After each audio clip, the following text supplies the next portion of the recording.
姚笛42岁已经趋于平静。昨天他在加拿大一个餐厅呢吃早餐，被粉丝认出。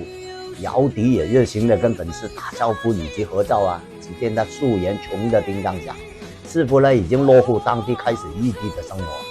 一个事件毁了3个家庭。卓伟串通姚笛和经理人文章跟姚笛过香港海关的时候，文章排队戴着口罩猛然不知，摆明是受害人姚笛却时刻把脸向着偷拍的卓伟，希望呢拍得美一些。